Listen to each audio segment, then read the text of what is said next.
Di bagian barat Pulau Jawa, terbentang tanah yang subur, dikelilingi gunung-gunung menjulang, sungai-sungai yang jernih, dan hutan yang lebat. Di tanah inilah, berabad-abad yang lalu, berdiri sebuah kerajaan besar yang menjadi kebanggaan masyarakat Sunda. Kerajaan itu dikenal dengan nama Kerajaan Pajajaran, atau yang juga sering disebut sebagai Kerajaan Sunda. Namun, apa sebenarnya asal-usul kerajaan ini? Kapan ia pertama kali berdiri? Siapa pendirinya? Dan bagaimana kerajaan ini tumbuh menjadi salah satu kekuatan besar di Nusantara pada masanya?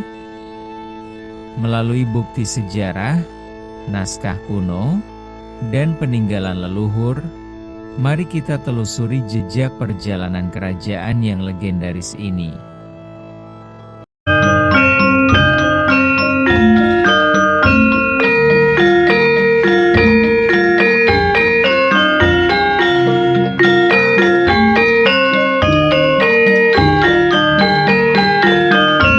Untuk memahami asal-usul kerajaan Pajajaran, kita harus menengok ke belakang, jauh sebelum nama Pajajaran itu sendiri muncul. Sejarah mencatat bahwa sebelum abad ke-13, wilayah Sunda masih berada di bawah kekuasaan Kerajaan Galuh. Kerajaan ini didirikan oleh Raja Sanjaya pada tahun 723 Masehi, dengan pusat pemerintahan di sekitar daerah Ciamis dan Tasikmalaya saat ini. Pada masa itu, wilayah Barat Jawa terbagi menjadi dua kekuasaan besar. Kerajaan Galuh di bagian timur, dan Kerajaan Sunda di bagian barat. Keduanya memiliki hubungan kekerabatan, namun seringkali berjalan sendiri-sendiri.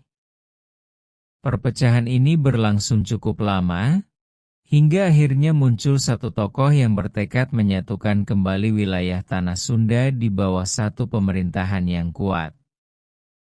Tokoh itu adalah Sri Baduga Maharaja, atau yang lebih dikenal dengan nama Prabu Siliwangi.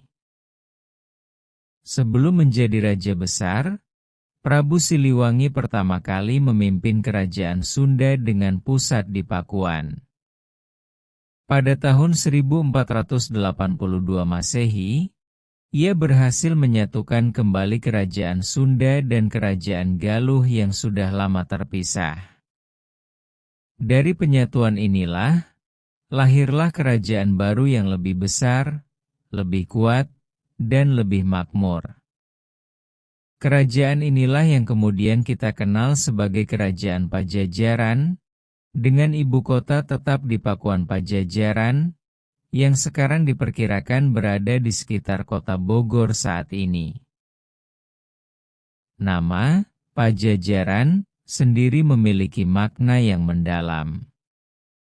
Menurut para ahli sejarah, nama ini diambil dari kata jajar yang berarti berderet atau berbaris. Hal ini merujuk pada bangunan-bangunan istana dan tempat ibadah di ibu kota yang dibangun berderet rapi, megah, dan indah. Ada juga yang mengartikan Pajajaran sebagai tempat berkumpulnya para pejabat dan rakyat yang bersatu hati di bawah satu kekuasaan.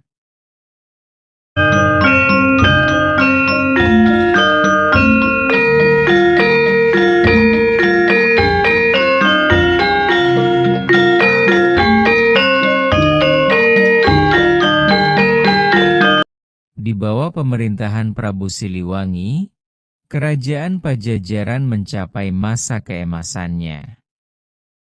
Kerajaan ini tidak hanya kuat secara militer, tetapi juga makmur dalam perekonomian dan kaya akan budaya.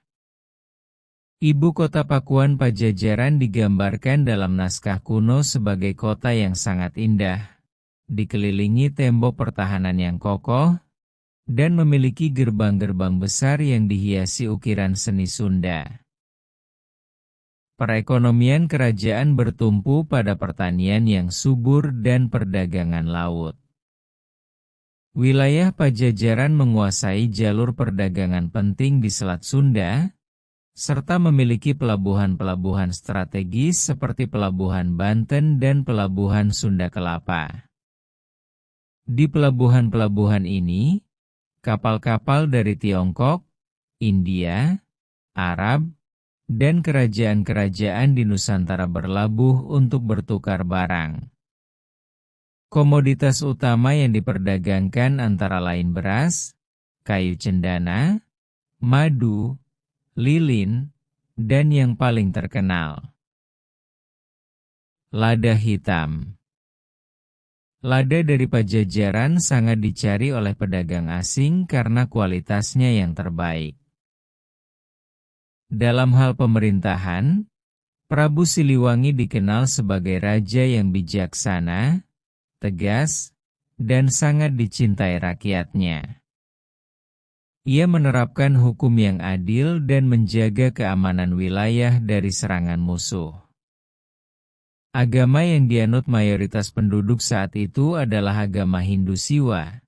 Meskipun kepercayaan asli leluhur juga masih sangat kental dalam kehidupan sehari-hari. Hal ini tercatat dalam berbagai prasasti peninggalan, seperti prasasti batu tulis dan prasasti Sang Hyang Tapak, yang hingga kini masih bisa kita saksikan sebagai saksi sejarah kejayaan masa lalu. Sistem penulisan dan budaya sastra juga berkembang pesat. Lahir karya-karya besar seperti Carita Parahyangan, yang menjadi sumber utama sejarah kerajaan ini, serta naskah-naskah lain yang berisi ajaran moral dan filsafat hidup masyarakat Sunda.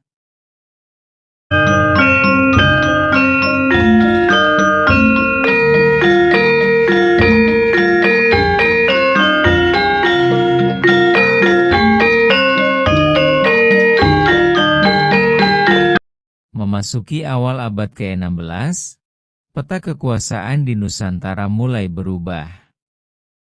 Di pesisir utara Jawa, mulai tumbuh kerajaan-kerajaan Islam yang kuat, seperti Kerajaan Demak dan Kerajaan Cirebon.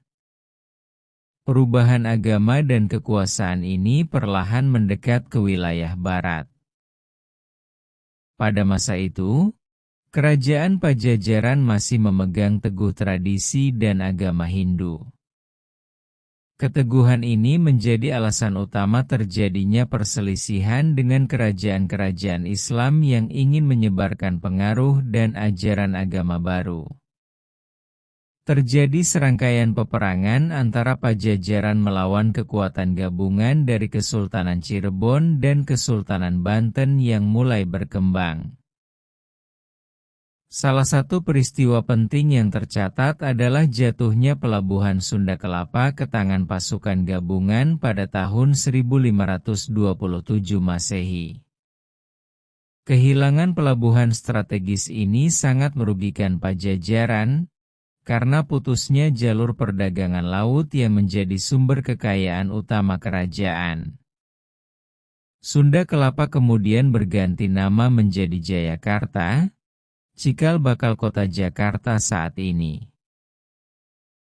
Meskipun Prabu Siliwangi dan penerusnya berusaha mempertahankan wilayah, kekuatan musuh semakin kuat, ditambah dengan masuknya bangsa Eropa, yakni Portugis, yang juga ingin menguasai jalur perdagangan rempah dan berusaha menjalin perjanjian dengan Pajajaran.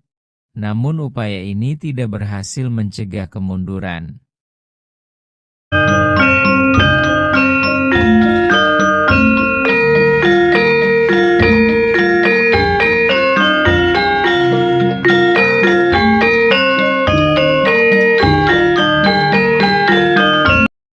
Setelah wafatnya Prabu Siliwangi, kekuatan Pajajaran perlahan namun pasti semakin melemah.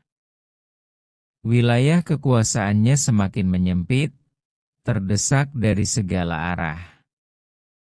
Puncak kemunduran ini terjadi pada pertengahan abad ke-16.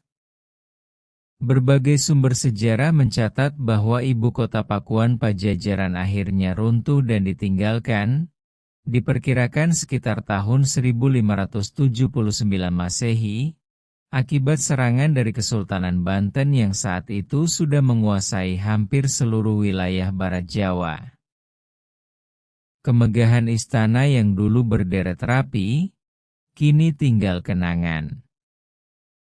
Hutan kembali menutupi wilayah bekas ibu kota kerajaan, dan penduduk pun berpindah ke tempat lain. Namun, meskipun kerajaan ini sudah runtuh lebih dari 400 tahun yang lalu, namanya tidak pernah hilang dari ingatan. Asal-usul kerajaan Pajajaran bukan sekadar cerita tentang berdirinya sebuah kekuasaan, melainkan kisah tentang peradaban besar yang melahirkan identitas masyarakat Sunda. Nilai-nilai luhur, kesopanan, kekayaan bahasa, seni, dan budaya yang ada di Jawa Barat saat ini, sebagian besar adalah warisan langsung dari masa kejayaan Kerajaan Pajajaran. Hingga hari ini, Prabu Siliwangi dan Kerajaan Pajajaran masih hidup dalam cerita rakyat, dongeng, serta menjadi kebanggaan yang terus dijaga oleh masyarakat. Jejak-jejaknya masih bisa kita temui di prasasti-prasasti tua, situs purbakala, dan dalam setiap helai budaya Sunda yang masih kita nikmati dan lestarikan.